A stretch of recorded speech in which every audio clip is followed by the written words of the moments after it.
Assalamu alaykum vatandaşlar. Mustaqillik yolda izlanish programmamizning 84-soniga xush keldinglar. Bugun biz Cumhur Reisimiz Mamtun Ala efendimni vaziyatda mulohaza degan temada bu suhbatimizga taklif qilamiz. Mamtun Ala efendim bu suhbatimizga xush keldingiz. Hoş bulduk. Rahmat. Sizni biz davomli bu suhbatimizda avval qilib turibmiz. Amaliyotda bizningki nurg'un suhbatimiz oldimizda saqlab turibdi. Masalan, Aqtashlik kitobimiz tugimadi. Uningki irqiy qirg'inchilik to'g'risida jiq paranglarimiz bordi. Uningga taxi vaqt ajratamadik. Endi bugun sizningki eksga chiqargan bir nihoyat esil yozumingiz bilan bu suhbatni boshlashni niyat qildim. Shundoq, biz bu irqiy qirg'inchilikdan omon qilig'liq. Siz va men. Vatanda qolgan bo'lsak, mushu kimligimiz va kallimiz uchun dushmanlarimiz tarafidan qiyma-chiyma qilib o'ltirilatdik. Ammo bizning tushunishimizdan halqib ketgan sababda omon qoldik. Biz amaliyotda dushmanimiz tarafidan o'ltirilgan millionlagan Uyg'urlarning jinining badalida hayot yashayapmiz. Chunki ular bizga o'xshaganligi va biz bo'lganlik uchun o'ltirildi. Shunga biz yashayotgan bu hayotning biz o'taydigan bir bedeli var. Baş tartib bo'lmas bir burchi var. Tenimizdagi bu hayot jon bizga bir omonat. Ko'zi ochiq ketganlarning omonati. Uni ular kutgan kabi yashamasak, bu dunyo qariyuz bo'lib ketamiz. Men uchun eng lazzatli jon qiyniqi qaytqili bo'lmasqa qaytishqa, o'ylag'ili bo'lmasni o'ylashqa va yetkili bo'lmasqa yetishga asabilarcha urinishdir. Men uchun bunda to'qinishli holatdan xoli hayot oddiy, farazlik va ma'nisiz. Ko'pdan-ko'p rahmat Mamtun Ala efendim. Pek esil yozma yozibsiz. Vatanimizning mustaqilligini asliga qaytarish bizning hayotimizning ma'nisi. Hamda biz yana 12-oktyabr to'g'risida suhbatimizni boshlaylik. Bizning hukumatimiz 2019-yildan boshlab Xitoyning vatanimizga tajovuz qilib kirgan 12-oktyabr kunida namoyish qilib, Xitoy tajovuzchilariga qarshi irodamizni namoyon qilib keldik. Afsuski, 1-oktyabrni xotirlaydigan bir bo'lak insonlarimizdan sir 12-oktyabrni atalmış Uyg'ur yemak-ichmak yarmankisi, Uyg'ur bozori qatorliq faoliyatlar bilan mazmunlanayotgan ahvollarni ko'rdik. Sizce bu bir tasodif bir udilkab qilishmi? Yoki nodonlikdan bo'layotganmi va yoki bu yerda Xitoy birlik sepining bir tutash maqsadli o'rlashtirishdan bo'layotganmi? Marhamat. 1949-yili 12-oktyabr Xitoy ozodlik armiyasiningki bizning vatanimizga tajovuz qilib kirgan kuni. Ya'ni bu mustamlik qilinganligimizningki boshlanishi. Bu kun tariximizdeki, bulapma bizdeki 20. asırdan başlangan tariximizdeki en qar kunning birisi. Endi bu kun bilan 10. ayning birini yoki boshqa har qanday bir kunni selishtirishga bo'lmaydi. Chunki bu kunning ahamiyati shu qadar zo'rki, bu kunda biz butun o'zimizningki bir davlat, bir xalq bo'lish sifatimiz bilan egilik huquqimizni yo'qotgan kun. Men buni tushuntirish uchun oddiy bir misol olay. Avustraliyada 1. ayning 26 kuni Avstraliya kuni. Bu kunda Angliyadagi masalan Afrika avatlagan tunji jinoyatchilar kelgan tunji flot parxodlar kelgan kun. Sydney To'g'rining masalasi bo'lishi kerak, to'xtab qoldi. Mamtun Ala efendimninki ovoz chiqmay qoldi. To'g'rining masalasi bo'lishi kerak. Hozir Mamtun Ala efendim shuni da'vatgan. Boya ozroq uzilib qoldi telefoningizni. Shuning uchun bu 10 ayninki 12 kuni xuddi Avstraliyadagi aboriginlar uchun mustamlik kuni bo'lgandek biz uchun mustamlik.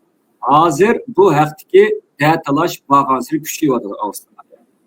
Avstraliya hukumati va Avstraliyadagi bir qism xalqlar bu kunni Avstraliya kuni deb tabriklash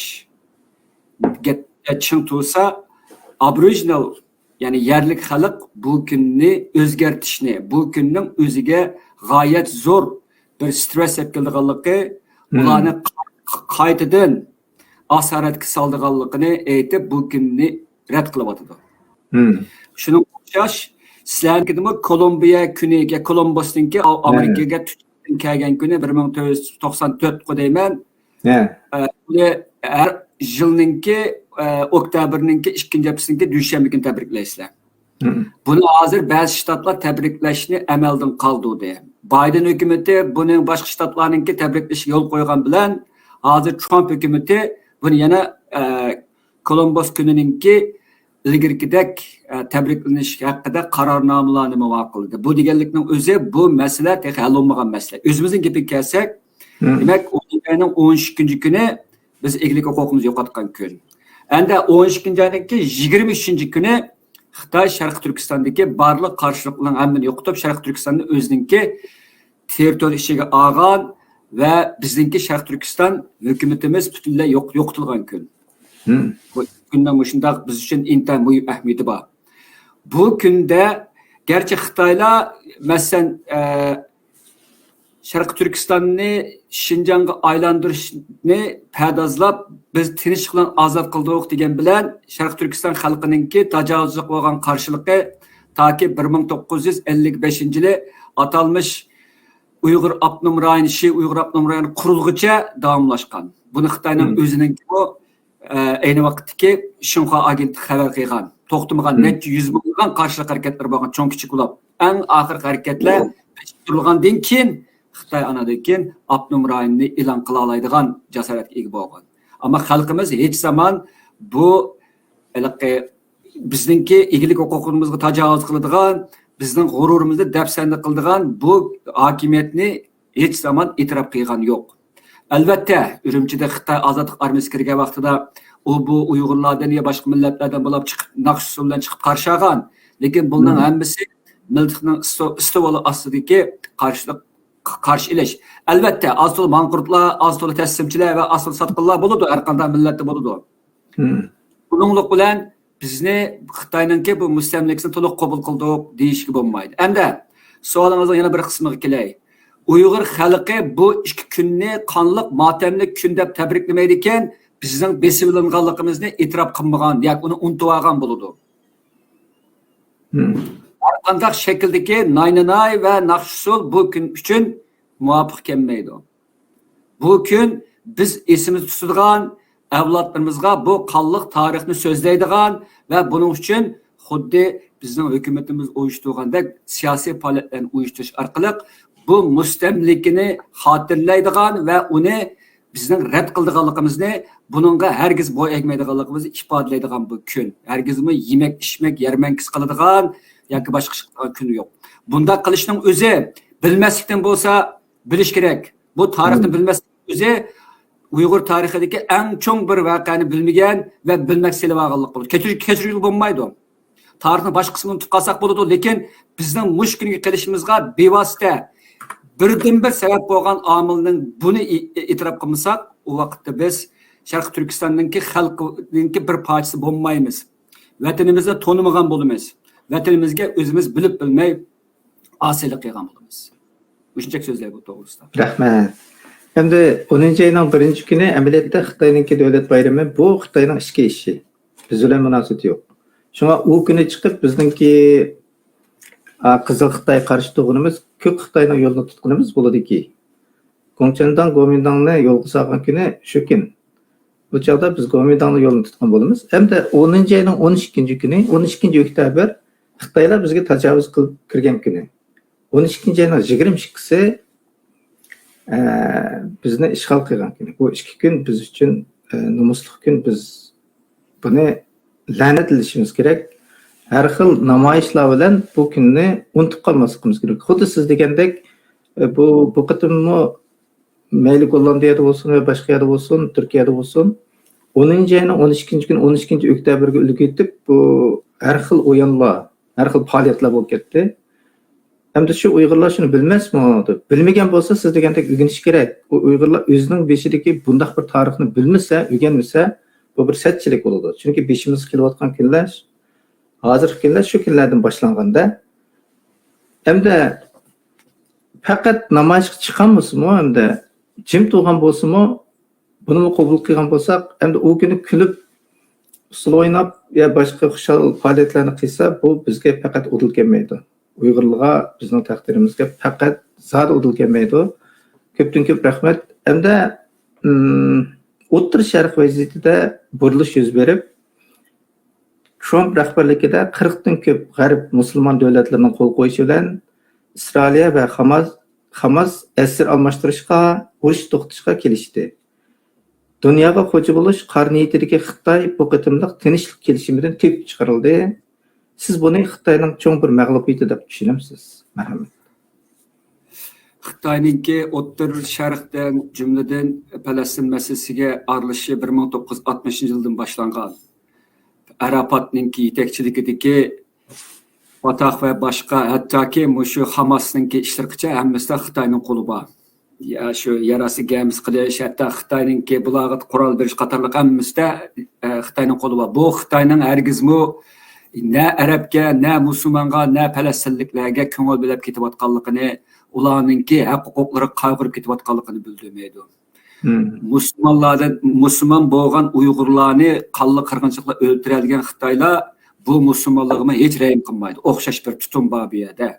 Gerçi musulmonlar buni hozir xo'shallik bilan xuddi Xitoylar o'zini beshin silavat mashayixda ko'rayotgan bilan ular musulmon bo'ladi ekan, atogin biz ko'rgandan keyin dahshatli kunni ko'rdik. Bu birinchi nuqta. Ikkinchi nuqta, Xitoyninki O'rta Sharqda zo'r bir manfaati bor. Birisi, eng chong manfaatlarining birisi O'rta Sharqdagi musulmonlarninki bizning vatanimiz ilib berayotgan irqiy qirg'inchilik bo'lgan qarshiligini, ayiblashlarini to'sish, buni to'sgan vaqtda shu yerdagi hukumatninki g'olliq odamlarni kontrol qilish orqali to'sishdan iborat bir maqsad. Bu maqsadga unumli yetdi. Hukumat emas, hattoki ommaviy tashkilotlarmi Sharq Turkiston masalasi, jumladan Sharq Turkiston hozir bo'layotgan irqiy qirg'inchilikqa sado chiqargan yo'q, asosan yo'q. İkinci çok menfaati Xitoyning O'rta Sharqninki mol neft ga ehtiyacı var. Bunun uchunmi bu yerni kontrol qilib turish kerak. Üçüncüsü şu degan vaqtda bu yerda Amerikaning bir menfaati bilan taqarish turib, O'rta Sharqni bir proxy, ya'ni vakolatdan urush bo'lgan bir rayonga aylantirishda Xitoy bu yerda tirkishdi Amerika. Bu jihatdan vaqtda bu Falastin ko'ngil bo'layotganda musulmonlarning ko'nglini tutish uchun bu ishni qilayotgandek bir ish bo'ladi. Ammo yana bir nuqtadan qarayotgan vaqtda Xitoy 200lik siyosat tutadi O'rta Sharqda. Xitoy bilan Avstraliya o'rtasidagi savdoninki o'tgan yillik umum summasi 24 milliard bo'ldi.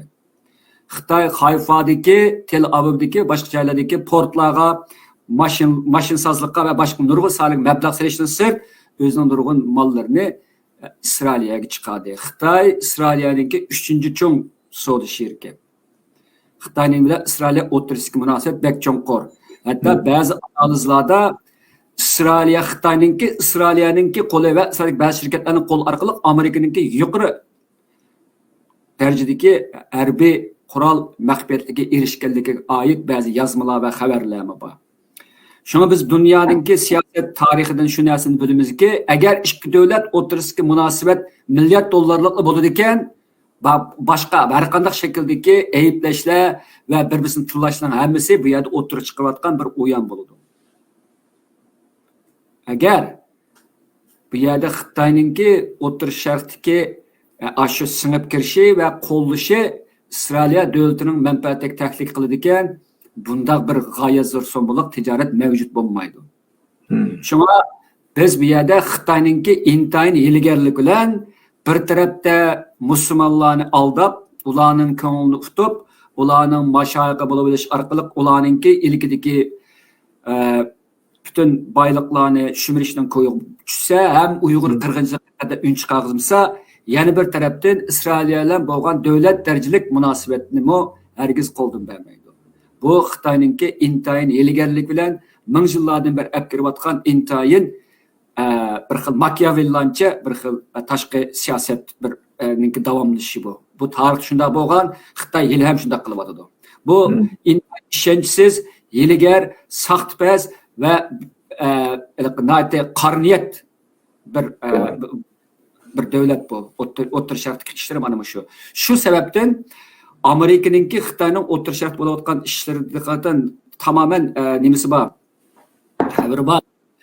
Shuning uchun Xitoyni O'rta Sharqdan chiqarib o'tishning o'zi Amerikaningki Xitoy qarshi turayotgan uzun muddatlik bir strategiyasining bir qismi. Bu strategiyaning asosiy nimasi? Masalan deylik, yana bir misol keltiring bu yerga. Amerikaningki Ironga qarshi turishimi mana shu xil Xitoyningki bilan Iron o'rtasidagi kunsir cho'nqirilishayotgan iqtisodiy energiya sohasiga emas, balki bular o'rtasidagi harbiy sohadagi cho'nqur bir bog'lanish bor. Ironga tushirayotgan Amerikaning besimi va kelgusi appamoqchigan harakatlarining tegida yana Xitoy qarshi turish bor. Üçüncü yana bir misal alayım. Venezuela deymiz. Hozir Amerikaningki maxfiy CIA'ning boshqalarıningki ishlari Venezuelada qattiq cho'nqirishyapti hozir. Nima uchun bunday bo'ldi degan vaqtda Venezuela 20 yildan beri Xitoyningki bir qo'l cho'mqiga aylandi. 60 milliardlik dollarlik bir qarzi bor Venezuelaningki. Ammo bu qarzning hisobiga Venezuelaningki neftlarini o'ziga intayin azam baliq, hatto bekarlik degidek o'ziga ekkiryotdi. Uningdan sir texidimi muhimi Xitoyningki Venezuela ve Meksika qatorliq davlatlardagi zar ishlab chiqarg'ish bazalari bilan orqali va zarni to'shiydigan zar kartallar orqali Amerika bozorlarini zarga to'kma qilib yubordi. Shuningdek Xitoy Venezuela qatorliq Latin Amerika nurg'un davlatlarininki eng strategik portlarini egallayotdi. Bularning hammasi Amerikani qorshab qilish. Amerika buni bildik. Shuning uchun Amerikaningki Venezueladagi İran'daki ve O'rta Sharqdagi faoliyatlarning hammasi garchi shu yerdagi shu davlatni ko'zlayotgan bilan cho'nqur ma'ndan va yiroq kelgusi elib yotgan vaqtda Xitoyga qarshi turish. Amerika bilan Xitoy o'rtasidagi bu qarshilashishninki doirasi bu qadar kengri, uningki operatsiyonlarninki darajasi shu qadar inchga va uzoq planlangan va shu qadar cho'nqur. Şu an bu işte köyge vaktimizde biz noktalarda Xitoyningki qilayotgan ishlarda ko'ma buni biz Amerika bilan Xitoy o'rtasidagi uzun muddatlik bir tirkishish va erishishninki bir xil ifodasi deb tushunsak bo'ladi. Rahmat, ko'p rahmat. Bizningki insonlarimizni siz burunmi bir deb o'tgan va o'tirib qo'ygan bir Xitoy oshiqligi bor. Xitoyni qattiq qudratli hech qanday vaqt yengilmaydigan, hammani kontrol qilib turadigan bir xil holat ko'rdi. Aslında bo'lgan ekan, o'zini bilib bilmay Xitoyga bir xil qulluq bildiradigan, ahvol va Xitoydan qo'rqadigan bir ahvol ko'rildi. Bu qatim bu O'rta Sharqdagi bu ishdan ko'rdikki, Xitoy o'zini cho'ng davlatmish dunyoda mening deganim hisob degan bilan amaliyotda undaq emas. Mana bu O'rta Sharqda 59 davlat qatnashibdi, 40 necha davlat qo'l qo'yibdi. Bütün Arablarni o'ziga qartib oldi, o'zim qartib oldim degan bilan amaliyot unday ishni qilolmadi. Bu qatim odatda kichik davlatlar qatnashdi, Xitoylar yiqimi kelamadi. Endi Xitoylar qanday bir usuli bilan boshqalarga xato hukm berdi desangiz, bu UN'da, BDT'da Birleşken Milletler Teşkilatı'da bu kichik davlatlarni o'ziga qartib olib, UN'ni bu bir cho'ng ishlarni hal qiladigan bir cho'ng organ shaklida ko'rsatib boshqalarga nurg'un millatlarni o'ziga qartib, o'zining irodasini shu yerda aks ettirdi, o'zining maqsadiga shu yerda yetyapti. Ama Amerika'nın qo'lida aytsak, Amerika UN'ni hozir ishlamaydigan, xato ish qiladigan bir organ sifatida ko'rib, UN'ga beradigan pulni bermay hozir ba'zi organlardan chiqib ketib, buni qisqartirdi. Bu nuqtadan ko'ralamizki, Xitoy amaliyotda xato yo'li bilan kichik davlatlarni o'ziga qartib olib, dunyoda hukmron o'rniga o'tib olganda qilgandan amaliy kuchda, iqtidorda, qobiliyatda Amerika'dan chiqishiroq. Buni biz bu qatim O'rta Sharqning bu ishidan ko'rdik. Agar Amerika shu iroda kaslam musulmon davlatlar bilan va boshqa g'arb davlatlar bilan birlikda Xitoyni bir taraf qila oladi. Bu tunji misoli. Bu bizga bir xil umid bag'ishlaydi deb o'ylayman. Rahmat. Endi yaqinda Turkiya Erdo'g'anning tasdiqi bilan Turk dunyosi xaritasini e'lon qildi. Bu xaritaga Sharqiy Turkiston ilinmadi. Bu xaritaga qarasangiz Sharqiy Turkiston yo'q. Bu Sharqiy Turkistonni o'z ichiga olmagan atalmış Turk dunyosi xaritasiga qanday qaraysiz? Bundan boshqa Turkiya 3 milliondan 5 milliongacha Uyg'urni yutkash fikri ijtimoiy taraflarda keng tarqatib, o'zining odamlari bilan o'zining odamlari bilan buni ijtimoiy taraflarga to'shqizib yetib bordi. Bu ishga qanday qaraysiz? Bu normalmi? Aldı bilan bu siz deyotgan ikki misol bir-biriga qarama-qarshi bo'ldi. Uyg'urni e'tirof qilmagan Turkiyaninki Uyg'urga sahib chiqib, o'zininki sharqiy qismiga yerlashtirishi bir-biriga rab kelmaydigan gap. Bir-biriga qarama-qarshi ishlar bu. Bu bir. İkincisi, Türk dünyasida Uyg'urlarni qasddan bir unutib bilish xohishi hozir davomlashyapti. Sanaqa vaqtida Uyg'urlarni odatdagi xalqlari odatdagi ommaviy tashkilotlar sanab o'tgan bilan, ammo muhim yerga kelgan vaqtda bularmi hukumat xarakterli rasmiy bir ishlarda Uyg'urlarninki nomi elinmaydi va Sharq Turkiston degan nom texmi yo'q. U yerda qatorliqlar. Turkiyaninki nima qilayotgani mana shu.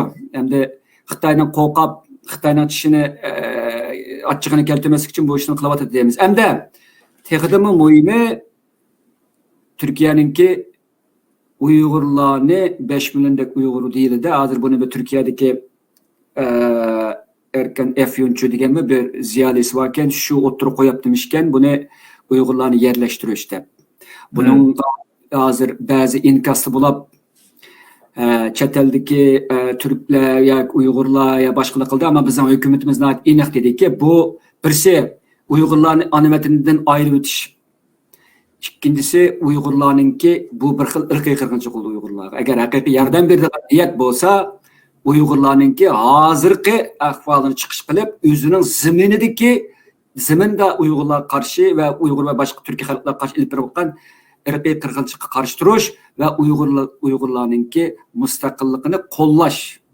Gerçi mustaqil qo'llash yamanchiq gap, bizning nomimiz atanmaydi qilib biz mustaqilligimizni qo'llamaydi-ku. Ammo diplomatiya mandan biz mujnadi keskin bir şekilde bayonot e'lon qildik. Men keyingi ingliz ba'zi narsa qarab baqsam, bizning bayonotimiz asosiy salmoq egallabdi. Mushu masalada. Hamda Turkiyaninki Uyg'urlarga ehtiyoji bunda tushmaydi. Bu yerda Xitoy bilan Turkiya o'rtasida bir ichki bir anglashma bo'lmasa, bunda tushmaydi. Ammo men Uyg'urlarninki Turkiyaninki sharq tarafiga yerlashtirish haqidagi gaplarni 2019 Turkiyaga borgan vaqtimda ba'zilardan mish-mish gaplarni anglashga boshlagan. Ya'ni Turkiyaninki yuqori qatlamidagi ba'zi turkparast, turk milliyatchi xarakterdagi ziyolilar va boshqa davlatni yönetadiganlar, boshqaradiganlar mushunda bir taklif eshitgan. Buningki tarixiy uzunroq gap o'xshaydi bu. Chunki Turkiyaning ichida jiddiy bir demografik bir o'zgarish bo'lyapti.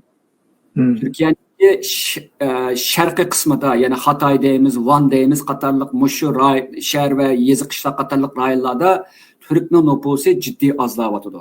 Zaten turkning nufusi zaten tushyapti hozir. Mushundaq ahvol ostida aholisizlishi, yoki aholininki qurilmasidagi tangpungsizlik kelib chiqib, u yerda yashayotgan kurdlarning soni eshib, turklarning soni vaqtda bu yerda davlatning birligi va muqimligiga tahdid shakllanyotdi. Ciddi bir ihtiyaç var bir yerde. Yakın kelgüsde bir iş bulmasa bu yer asasla Türkiye'ninki kolun çıkışı mümkün. Onun üstüge hazır Türkiye'de Türk milletçilik bilen Kürt milletçilik otursa gayet zor bir davalgış buluvatıdı. Türkiye'nin beşide ot köyü vatıdı desem. Ben bunu çoğunkurlap kirmeyim. Türkiye biz gayet zor balay afet saqlab turibdi. Men buni ichiga kirmay, bu bizning ishimiz emas. Faqat bu savolning o'ziga kelay. Biz buni qabul qilmaymiz. Qaysi xil shakldagi va'da, go'zal va'dalar bo'ldiki, bizning nomimizni atayolmagan har qanday davlat va har qanday shaxsningki bizning manfaatimizni ko'zlab deyilgan har qanday gapi logik jihatdan xato, axloq jihatdan xato, siyosat jihatdan xatarlik bo'ladi biz uchun. Buning uchun biz allburun bayonot e'lon qilib qoldik. Bu jihatda tatlı tushlarni ko'rayotgan, shirin tushlarni ko'rayotgan qarindoshlarimizninki bu tushlardan boldiroq uyg'onishini umid qilaman. Uning ustiga 2019'da yoki bundan burun bu qadar zo'r israrga ko'radigan turk siyosiyonlari Uyg'urlarni Suriyaga yerlashtirmay, shu yerga yerlashtirgan bek obdan bo'ladi. Shu chaqda nurg'unlik Uyg'urlarni Xitoyning birligi bilan Turkiya chiqara olgan. Yolg'on pasportlar necha minglagan yolg'on pasportlar taqdi olgan. Qo'lidan kelatdi. Ama elbette o cihetteki göçürün kelişimde bu xilni plan yok da o çağda Uyg'urlarni Suriyada tutup duruş arkalık terörist köşesi ihtiyacı var da. Türkiye şunu maslaşkan. Hem de o ihtiyacı turab Türkiye'nin beşiği kun tushdi hozir. Eg'ir kun tushyapti, eg'ir kun tushidi. Qalliq kun tushidi. Türkiye'nin oldida. Hozir Türkiye'ninki asosiy qonunidagi oldingi 3 modda, ya'ni o'zgartishga bo'lmaydi deb qaralgan, hatto parlamentda talash tortishma qilinmaydi deb qaralgan masala eg'ir kundam kelyapti. Kun tartib bo'lyapti. Shunga Uyg'ur masalasidagi Turkiyaning bu ichki qismidagi bu ziddiyatlarga aralashishimiz yo'q. Biz buningda mustasno. Biz faqat o'zimizning zaminida yashaymiz, o'zimizning zaminida nima ko'rsak ko'ramiz, o'zimizning zaminida ko'z yumishni xohlaymiz. Bu zamin biz uchun, Turkiya uchun sharqiy qismi shu qadar muqaddas bo'lsa, Sharqiy Turkistonmi har bir Uyg'ur uchun shunday muqaddas bo'ladi. Turklarning shu siyosiylari o'zining kelgusini qancha danoqdan ko'ra olsa, bizmi o'zimizning kelgusini shunday danoqdan ko'ramiz. Biz uchun Uyg'urning manfaati birinchi o'rinda turdi. Biz erkin olib tekin emas. Har qanday bir Turkninki Turkiyaga xizmat, bizning Turkiya uchun xizmat qilish majburiyatimiz yo'q. Biz Turk xalqlar qarindosh, ammo Turk davlatiga xizmat qilish majburiyatimiz yo'q. Bizning faqat va faqat Sharqiy Turkiston davlatiga xizmat qilish majburiyatimiz bor. Gapim tugadi. Rahmat. Siz cho'nqur nuqtadan so'zlab tushuntirib berdingiz. Ko'pdan ko'p rahmat. Turkiya xuddi Uyg'urlarni Suriyada yam qilib berganga o'xshash, bundan keyin bizni yana cho'ng yamchiq qilib, bizni qarg'a chiqarib, terroristga chiqarib, Xitoy bilan birga o'yin o'ynash mumkin. Siz degandek biz o'z vatanimizni tashlab yetkalmaymiz. Bu mantiqqa sig'maydi. Xuddi uni oldida e'lon qilgan xaritada biz yo'q. Ammo biz Turk bo'lib, ularningki sharqiga yetkildik ekanmiz. Bu mantiqqa sig'maydi-da. Sen bizning Turkiyamizmi? Yoki aşağı ko'chgan Uyg'urlarning hayotiga bexatarligiga kafolat qilib bo'lmaydi. U nayt qisiq bir o'tnosi ko'yayotgan bir rayon. Turk davlat egi chiqdi degan taqdirdami Uyg'urlarga atrofdagi ashu millatlar aram bermaydi. Rahmat. Hatto bizniki hatto aşağıdaki qatlam davomlashishi mumkin Uyg'urlarningki Sharq Turkistonda berayotgan qatlami ash zaminda davomlashishi mumkin hatto biz uchun. O'xshash shaklda.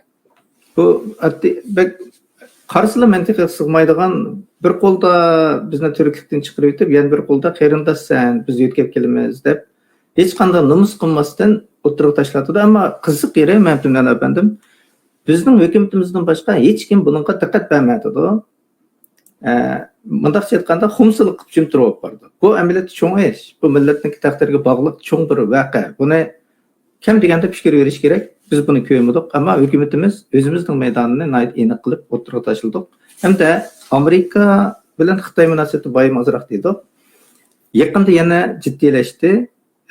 Trump qaytadan Xitoyga 100% boj qo'ymayman deb tahdid qildi. Hatto ba'zi ahvolda 500% boj qo'yish ehtimoli bor deb o'tirib tashladi. Hamda siz Amerika Xitoy munosabatini kelgusini qanday ko'rasiz? Buning uchun men bir narsani eslatib o'tib ketay, qisqalik qilib. 1823-yilda James Monroe degan prezidentning vaqtida Monroe Doctrine, Monroe ta'limoti yoki nazariyasi degan termin bor. Monroe Doctrine Amerikaninki 1823-yildan boshlangan barliq tashqi siyosatninki eng yadroliq qibulnoma xarakterlik bir ta'limoti. Bu ta'limotga ko'ra G'arbiy yarim shardagi, ya'ni Shimoliy Amerika, Taqib orollari, Caribbean degan rayonlar va Latin Amerikasi, Yevropaninki g'arbiy va Afrika qatorliqlar shu ta'limotga ko'ra Amerikaninki ta'sir doirasidagi rayonlar deb qaraldi. Bu rayonlarda Amerika har qanday bir chet el kuchininki mush rayonda Amerikaninki manfaatiga daxl tarz qilishga, uningga ro'bro turib, uningga qarshi turishga yo'l qo'ymaydi. Hem Amerika'mı bu rayonlardan başka bu rayonlarda Avrupa'nın içindeki bu aslında Avrupa'daki devletler kartılgan neyse bu aslında bu Monroe biz. Avrupa'daki içki uruş talaşlarına Amerika arlaşmaydı hem ulanımı özünün işlerine arlaştırmaydı. Kısaca desem. Gerçi bu talimat birinci İkinci Dünya uruşlarda azrak buzulgan ve soğuk münasebette uruşta Amerika'nınki Latin Amerika'daki nurgulluğun siyasi özgürlüklerine yoşurum katlaşışında azroq qiyib ketgan bo'lsa-mu, ammo endi Trump hukumatı bu ta'limotni qaytadan o'ttirib qo'yib, Xitoyninki mush rayondagi har qanday faoliyatiga chek qo'yilganligini asta-asta boshqalarga bildiryapti. Ya'ni Trump Monroe ta'limoti o'tirib qo'yilgandan keyinki uni tunji qatib uch oshkora amallashtirish qaror qilgan birinchi prezident. Bu Amerika'nınki tashqi siyosininki eng yadroliq bir ruhi bu. Bu ruhga talon-taroj qilishga petinadigan har qanday bir davlat yoki guruh Amerikaning dushmani qatori sanaladi. Trumpning qilayotgani bu. Shuning uchun bu rayonninki atrofida Xitoyning mush rayoni kuchayapti. Masalan, abay dedik, Latin Amerika, Venezuela va Kolumbiya deymiz, Peru deymiz, Braziliya deymiz. Bu yerdagi Xitoyning faoliyati hozir kuchayapti bu yerda. Mushlarga nisbatan Amerika Xitoyga hamda o'zizlikka qarshi turishdan boshqa ish yo'q. Mushlar amillashtirilgan bu shunday bo'ladi. Bu birinchisi. Ikkinchisi, biz Amerika bilan Xitoy o'rtasidagi hozirgi to'qinishda o'zaro bir-biriga tanish munosabat qarsak bo'ladi. Bu tanish munosabat qanday degan vaqtda Amerika 20 ya'ni 1997-yillardan beri Xitoyninki o'zining bozorga eqib kirgan oqma mollarininki sababidan iqtisodda zo'r darajada chekindi. Men o'tganda bir gap deb ketgan.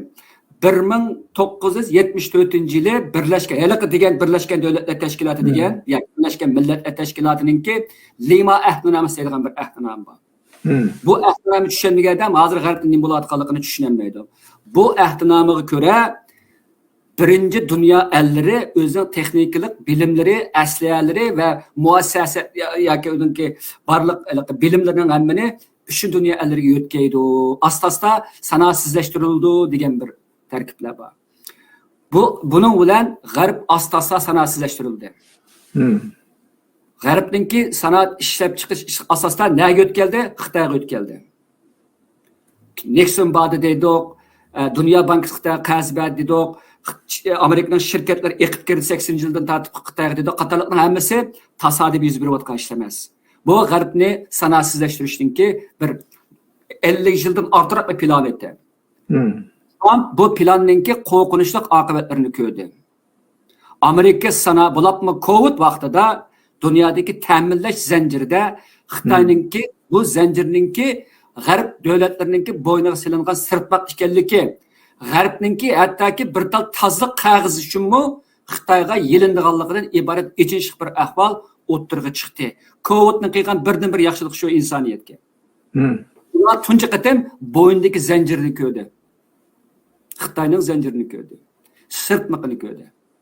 Shuning bilan endi hozir bu Xitoy bilan bu nimada Amerikaninki Xitoyning mollariga tayinib qilishdan iborat bu narsani Trump buzishga tushyapti. Hatta buningga qarshi shu Xitoy nima qilyapti degan vaqtda serak to'pini dunyoning hamma joylarida serak to'p orqali serak to'pni o'zidan shu Xitoydan serak to'pini import qilgan davlatlarninki serak to'pida yasalgan narsalarni setish bu ishni Xitoyning ruxsatsiz qilishni cheklayapti. Ya'ni meni to'pam bu deyapti Xitoy. Butun dunyodagi barliq kompyuter, aeroplan, barliq hozir eng ilg'ormish elektronlik asboblarning hammasi ketadigan serak to'pini Xitoy mening deb dunyoni o'ziga qaytadan beqindirmoqchi bo'lyapti. Biz o'tgan bir qatam deb o'tgan Xitoy bu tahdidni Amerika bu tahdidni aniq his qilganlik uchun asta-asta buni boshqa davlatlardan qiladigan, masalan Avstraliya va boshqa davlatlar bu narsa bor. Ammo uni ishlashga yamanjiq ish ketadi. Tannarxlar emas, havoni bulg'aydi. 1 tonna serak to'pini ishlash uchun 200 tonna axlat chiqadigan gap. 1 tonna serak to'p uchun. Bu shu qadar jiq. Buning 90%ni pishiqlab ishlangan, cheklangan serak to'pininki 90% dunyodagini Xitoyning kontrolligida. O'qilishli bir narsa. Agar Xitoy buni to'xtatsa, dunyo to'xtab qoladigan holat keldi hozir. Ya'ni kompyuter boshqa ishlab chiqarish to'xtab qoladi. Xitoy buni biladi. Hamda Xitoyning Amerikada tayinlagan nimasi nima degan vaqtda bu uzaklar. Uzaklar. Buni Amerika Xitoyda to'sab, Xitoyningki oxirisi Xitoy o'zi ishlab chiqarish tushyapti-ku. Buni ishlab chiqarib, uni chiqib buni o'disini chiqish uchun Xitoy xarijiq ishlar ketadi. Demak, Amerika Xitoyningki mollariga jumladan serak to'pisiga muhtoj, Xitoy Amerikaninki nimalarga chiplarga muhtoj, ya'ni o'zaklarga muhtoj. Bu ikki qatlamliq tayinishlar bo'ladi. Hamda bu yerdagi hozirgi shu tamojna beja qatorliq shu Trumpning qilayotgani hammasi asosan Amerikaninki Xitoyga beqinib qolishiningki oldini. Shuning uchunmi Amerikaning shirkatlari hozir Vyetnamga yo Hindistonga yo boshqa yerlarga taqilib Xitoyga bevosita beqinib qolishiningki oldi ilinyapti. Kelgüsü sualınızı kelsem, kelgüsüdeki bu tokunuş tekrar şiddetleşiyor. Çünkü Xitay Trump bilen Xi Jinping kısmı 10. ayın ahırı 11. ayın başladı görüşmekçi o. Görüştüğü vaxtda bu sinek topunu kontrol qilishni e'lon qilish orqali Trumpga besim tushmoqchi bo'ldi. Ammo Trumpning hozirgi ahvolidan Trump shu narsani bildiki, Amerikaninki kelgusi hayot mamotlik bosqich turyotidi. Hayot mamotlik. Ya'ni 20 necha yildan beri Amerikaning prezidentlari Amerikani xonavayron qilib o'tdi. Satqinlik qildi. Eng chong bu ishni jinoyat o'tkazganlarni, ya'ni davlatni vayron qilib o'tganlarning birisi Obama bo'ldi. Obama'nınki bizga qilgan ishlarini sanab tugatasiz. Uyg'ur xalqiga. Bu turib tursin, Amerikaning o'zi kelgan vaqtida endi Trump hozir boshqa tanlash yo'q Trumpga. Hozir mushu Amerikaninki oldingi 20-30 yilda o'tkazgan, aqamaq o'tkazgan xatoliklari Trumpninki zimmisida hozir. Bu buni o'zgartirishga tirishyapti. Trumpninki 3 yildan ortiqroq vaqt qoldi. Nati jiddiy ma'nosi bo'lmaydi. Biz bilamiz, Xitoyning plani 100 yillab mangdi. Amerikaning plani 4 yildan keyin paramparchalab ketdi. Chunki yangi bir prezident chiqqandan keyin Biden Trumpninki birinchi navbatdagi butun nimasini bir kun ichida o'zgartirib o'tganda, bir kun ichida Trumpninki necha yil tiklagan va necha 10 yilga ko'zlangan planlarni bir kunda vayron qiladi. Bu qadar bir xatarlik ahvolda Amerika hozir. Shuning bilan bir vaqtda Trumpninki boshqa amali yo'q. Amerikaninki Trumpdan boshqami bir nomzod yo'q bu ishni qildiganga. Hattoki Cumhuriyetçiler Partiyasimi Trumpning izini bosqidek bir odam yo'q hozir. Demokratlar turib tursin. Demak, Trump o'zininki tarixiy vazifasini biladi. Bu qatam Xitoy qarshi turmasa, Amerikaning emas, insoniyatning vayron bo'lganligini biladi. Xitoy ham Amerikaninki vayron bo'lish orqali insoniyatni o'zining kontroliga elishdan iborat bu fursat uchun kech kunduz tirishyotidi, ham Amerikaninki bu jihatda vayron bo'lishni kech kunduz kutyotidi. Hamda azroq bir xo'sh xabar shuki, yaqinda 9 Fujianninki harbiy rayonlarininki 9 amaldori vazifasini chiqdi. AQdan tozalash bo'ladi Xitoyning ichki qismida. Bu bek yaxshi xabar bu. Ya'ni Xitoyning harbiy ishi, Xitoyning harbiysi Xitoy Kommunist partiyasi uchun eng chong xirisi. Men ko'p degan bu gapni. Harbiyning ishidan chataq chiqdi ekan. Ya'ni tozalashning o'zini bildirdi, ishonchsizlikni bildirdi. G'azab, nafratni bildirdi va bu yerda o'chilishni bildirdi. Xi Jinpingning kunlari bek uyqusi hamda kunda harom bo'ladi hamda. Bu yomon takrorda Xitoyning ichi tinchsiz, xuddiligi puruq qachlangan nimaga o'xshaydi. Va kichkina bir shoqas portliqdek kelib o'tadi. Shuning uchun biz yana umidni uzmay, dunyoninki siyosiy intensiz o'zgarayotgan bir vaqtda shunda bo'lsa-mu, umidimizni uzmasligimiz kerak.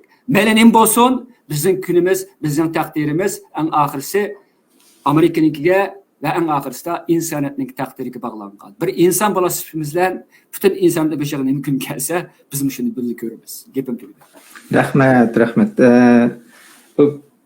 Sizningki bu savolga berganingizdan pek xush bo'ldik. Chunki bu Xitoy bilan Amerika o'rtasidagi bu to'qinish bir raqobat pek uzun so'zilgan ekan. Bu serik to'pi deganning o'zidami Xitoylar buni pek burundan boshlabla butun g'arbninki texnikasini ilib olgandan keyin o'zidan qanchalik bedel ketishdan qat'iy nazar ziyniga ishlab turib, arzon setib turib, butun g'arbninki shu serik to'p ishlaydigan şirketlerini bekar qilib bo'lgandan keyin mana hozir endi dunyoninki gelini bo'lib oldi.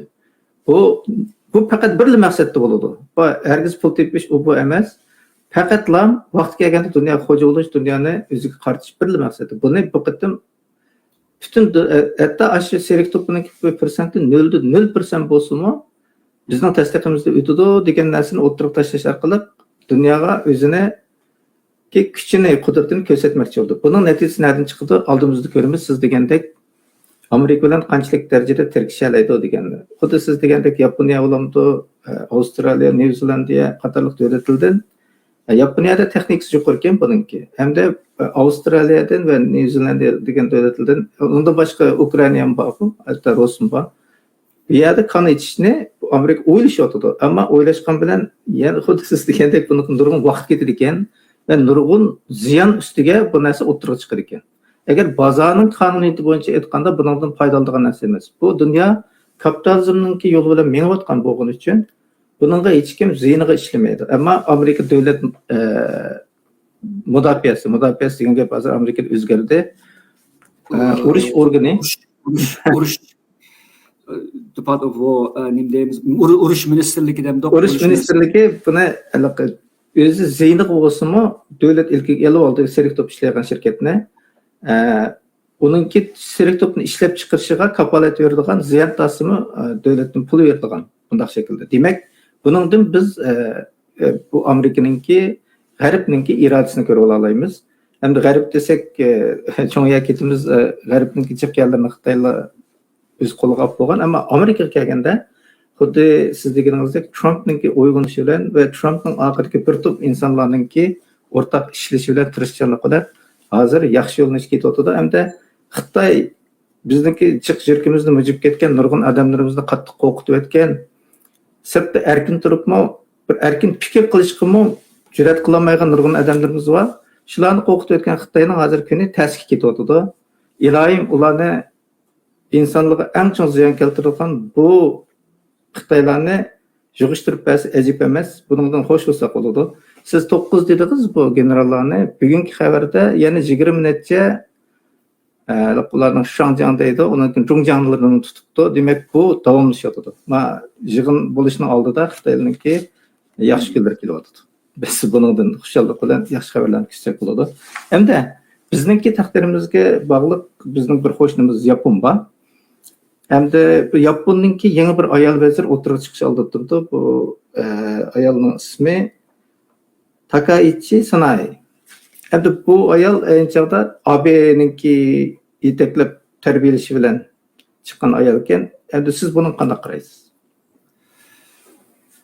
Takaichi Sanai o'ngchil lider deb qaraldi ekan.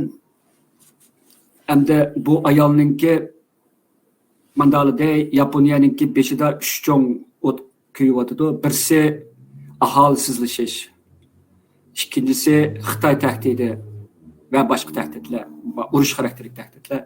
Uchinchisi iqtisodninki izchil bir xil turg'unligi. Birinchisi kelili bek muhim narsa bu, ya'ni aholisizlashish. Yaponiyaninki o'tgan yillik aholisida 1 millionga yaqin odam kamlabdi. Ya'ni Yaponiyaninki nimasi cho'g'ish nimasida 1.2-3%. Bu 1 bo'lish kerak asli. Avlodni saqlanib qolish uchun bu tuvan hamda favqulodda tuvan. Yoshlar to'y qilib farzandlik bo'lishni xohlamaydi. Garchi Yaponiya Osiyoga joylashish bilan Osiyoninki an'anaviy kulturidagi oila kulturi va ayolning uyda turib bola boqish qatorliq jihatlarda esil bir an'anaga ega bo'lsa-mu, ammo shu kapitalizm tuzumi, modernizm deymiz, keyingi modernizm deymiz qatorliq ishlar bilan bo'libmi iqtisod jihatdagi zo'r stress, uzoq ishlash qatorliq nurg'un omillar bor bu yerda. Qatorliqning hammasi Yaponiyaning aholisining o'sishini borgan sari manfiga tushiryapti-da. Cho'ng bir xiris bor Yaponiyaning. Anandan keyin Yaponiyaninki bu ayoldan burunqi ishi bormi? Bosh ministri Afrikadan u yerdan ekilib Yaponiyaninki aholisiniki ozlishiningki bir taraf qilamiz degan. O adamni ekib baqqan, ammo ular bilan yerlik yaponlar o'tirishga munosabat yiriklashib, hozir shuning uchun bu ayolninki o'tirga chiqishi bir muhim bir turk bo'lib qoladi deymiz. Demak, Yaponiya hozir bu aholininki demografiyasdagi egiz pastliklar va tangqongsizliklardan bek aromsizlanadi. Qanday qilishini bilmay nima qiladi. Garchi Yaponiya nurg'unlagan mashinalarni ishlab chiqarib, o'zining ishlab chiqishini davomlashtirib yurgan bilan ish bundan bitmaydi. Chunki u yerda bir Yapon xalqi bo'lish kerak, Yapon davlati uchun bir Yapon ro'yi bo'lish kerak, Yapon kulturi davomlash kerak, keyingi avlodlar shu kulturda din bo'lish kerak. Ammo ba'zi tahlillar qaragan vaqtda 2070-yilga vaqtda Yaponiyaning hozirgi 30% dan 40% gacha aholisi yo'q bo'ladi degan gap. Shunga bu jihatda u o'ngchil va ko'chmanlarga qarshi siyosatni yurgizadi bu ayol. Bu birinchisi. Ikkinchisi Xitoyga bo'lgan tahdidni aniq his qilganlik.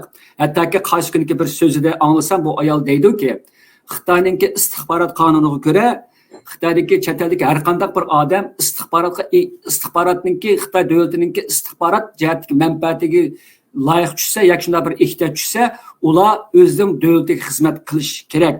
Bu jihatdan aytgan vaqtda Yaponiyadagi har qanday bir Xitoy kelgusida Xitoy istixborotiga shartsiz ishlaydigan odamlarga aylanadi. Bu bizningki bexatarligimiz degan gapni qilyapti.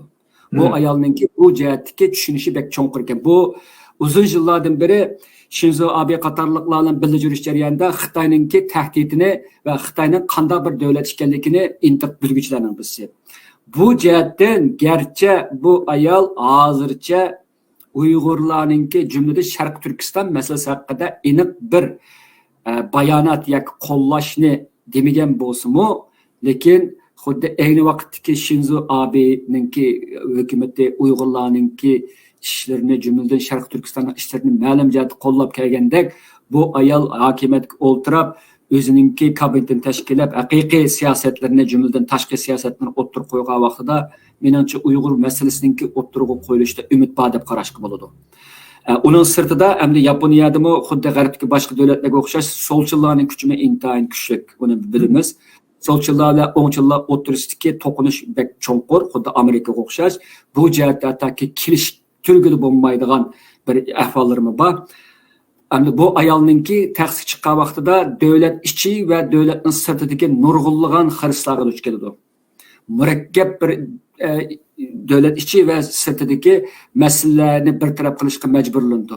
Buningdagi eng chong masalaning birisi ichida o'zining aholisiningki demografik tengpungsizlik bo'lsa, sirtida Xitoyninki tahdidi jumladan Xitoyninki Tayvanni yutilishga qarta olib boradigan harbiy mudohalasidan kelib chiqadigan nurg'un oqibatlar bor. Yaponiya bu urushga tayyorlik qilib Tayvanning yanida turyotidi. Agar bu urush haqiqatan portlasa, xuddi Xi Jinping bir necha qatim shapa bergandek Tayvanni ammay qo'ymaydiganligini haqiqatan nima qilib uchoq Xi Jinping cho'qim taxtda o'tira olish kerak-ku. O'tirashmasa nayni qilyotidi uningki. Ammo shu, ya'ni Xi Jinping o'rin chiqqan biz bo'lsin, bu ishni qilaman deb qolib qolsa, Yaponiya buning aralashdi. Buning bilan Xitoy va Yaponiya o'rtasidagi munosabat radikal burilish va radikal bir xil yangi bir bosqichga kirdi. Bu jihatdan aytgan vaqtida Yaponiya buni ham his qildilar, ham buningda o'zini qochira olmaydi. Chunki Yaponiyaning jo'grafiyasi, agar jo'grafiya taqdir bo'lgan bo'lsa, jo'grafiyasi mana shunday bir taqdir peshonasi tugli. Xitoy bilan garchi to'qinishmasmi, Xitoy bilan g'oyat zo'r bir Xitoyning tahdidini bartaraf qilishga majburlandi. Majburlanmasa halok bo'lganligini biladi. Amerika buzgandek, Yaponiya ham buni biladi. Yaxshiki bu ayolninki Amerika bo'lgan tutgan pozitsiyada u Amerika parast deb qaraladi. Amerika bilan ittifoqlashish orqali Xitoyga qarshi turishninki tarafdori. Biz endi uni keyin taxtga chiqqandan keyingi tashqi siyosatlar va ichki davlat ichi siyosat qarab turib taqdim ilgirlab tahlil qilsak bo'ldi. Menimcha mening bu ayol haqidagi deydiganlarim mana shunchak bo'lsin, so'zim tugadi. Rahmat. Endi bu ayol taxt chiqishni oldida bu o'zi bilan hamkorlashayotgan partiyaning odamlari buniga bilet tashlashni rad qildi. Jiu Minchto emas, yana birsiniki. Shuning bilan bu ayolning taxt chiqishda bilet yetmay qoladigan bir xil xavf ko'rilib, hozir hamda yana bu boshqa bir partiya bilan kelishib asosan o'tirg'i taxtga chiqadigan, yana vazifaga o'ltiradigan bir ahvol ko'riladi. Bu yaxshi ish, chunki Shinzo Abening yo'lini tutsa, bu kam deganda Amerikaga yaqin Xitoyga jiroq bo'ladi. Bu nuqtadan logikalik o'ylasaqmi, albatta bizga yaxshi bo'ladi. Hamda bizning Yaponiyadami nurg'un bilimlik, yuqori saviyadagi odamlarimiz bor. Uyg'urlarga shunday fursat kelganda yanala Xitoydan kishilik huquqni talab qilib, aytganda kechgacha bu yo'lni mangmasdan bizning hukumatimiz bilan hamkorlashib turib, bizningki irodamizning mustaqillik ekanligini bildirib olgunga, Yapon buni bek yaxshi tushundi. Yapon Uyg'urning ahvolini, Xitoyning ahvolini bek yaxshi tushundi. Bu Amerikada ham yaxshi tushundi, chunki bu tarixdan shu jo'grafiya turayotgan bo'lgandan keyin bizning irodamizni to'g'ri bildirsak, bizga texnik yaxshi yo'l chiqadi deb o'ylayman. Shunga buni Yapondagi qarindoshlarimizga deymiz. Biz beshimizni egib aytganda kechgacha kishilik huquq desak, kishilik huquq deganni taxtdagi insondan so'raydigan narsa bu. Bizning masalamiz kishilik huquq bo'lmasdan mustaqillik masala bizningki, davlatning egilik huquq masalasi. Shu nuqtadan bo'lsa-mu bizga bir yaxshi bo'ladi deb o'ylaymiz. Endi bu ayol Endi Yaponda bir ayolning chiqqanining o'zi, ayolning taxtga o'tirgani bu Osiyodagi bir cho'ng ish bo'ladi.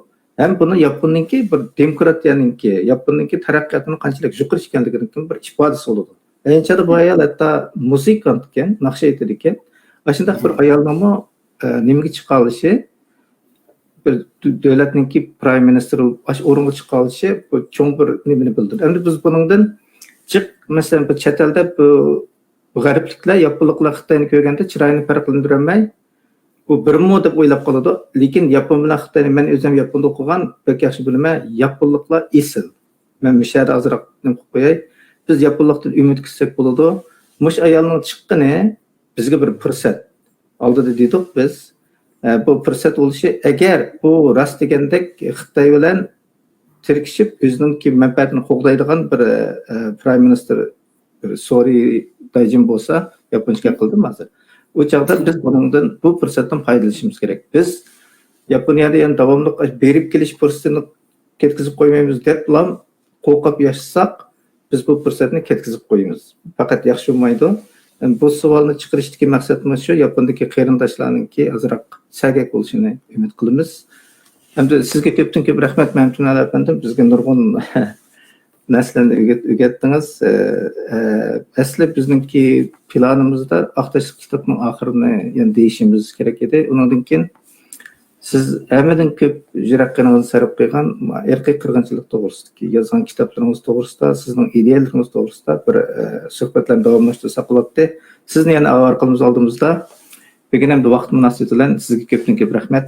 Programmamiz oxirlashdi. Hammalarga Alloh omonat.